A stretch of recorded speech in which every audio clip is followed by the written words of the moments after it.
Previously on Running Laps, all the stuff you're seeing. Tonight on Running Laps, all the stuff you're seeing. I'm Ryan Wynn, and this is Running Laps.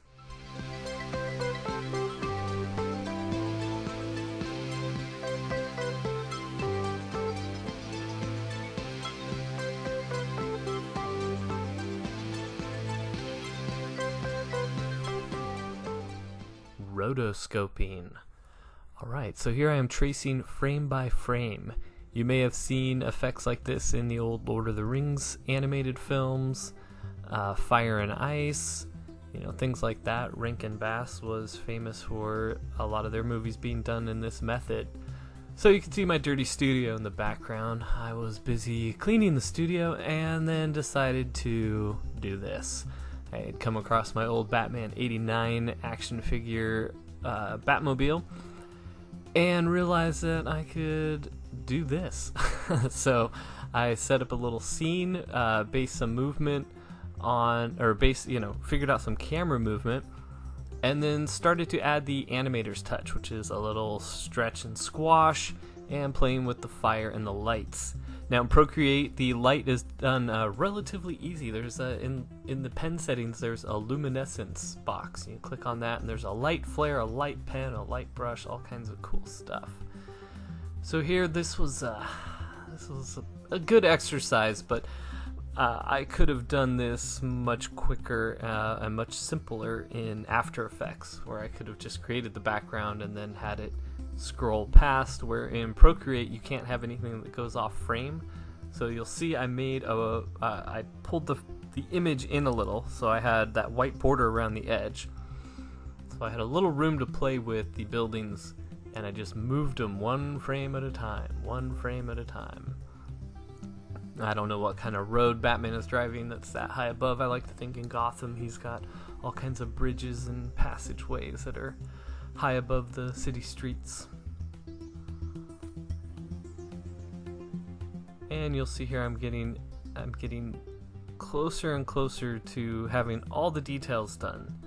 So I want to have the building going by, I want to have the speed lines on the road underneath him, I want to have the lights bursting just right on the headlights and the flame, and now we're trying to figure out the Batman. And you'll see I went through a few different poses there, excuse me, until I decided to go with this sort of angled approach so we could see more of his face. And it's not necessarily the smoothest animation on the smile, but this is my first attempt at this, and I have time limits that I give myself. I give myself like an hour each time. Basically it works out to be like an hour per second. So whatever I can get done in that time limit is what I do. And then over the course of months, I'll go back and tweak things if it's something I really want to polish. Because eventually I would like to have a full minute and a half of an animated show. And there's the final products. Since I don't have the time lapse of this, we can go frame by frame on this rat-tat-tat. And you'll see how simple it really is. I'm wiggling the Batmobile back and forth so it feels like it's moving, and then here you can see the green missile and the sound effects and the reflections on the car, all tracing the form. I was really happy with all this. Try to make stuff that I'm happy watching, not just because I made it, but because I know other people will find it interesting. And here's a collection of what I've animated so far with music by my band, The Taint.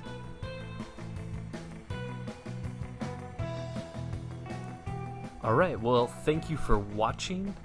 We're going to have a lot more of this throughout the year as we get going. We're going to have more Gods and Gears stuff. And until next time, take care of yourselves, take care of each other, and take it easy.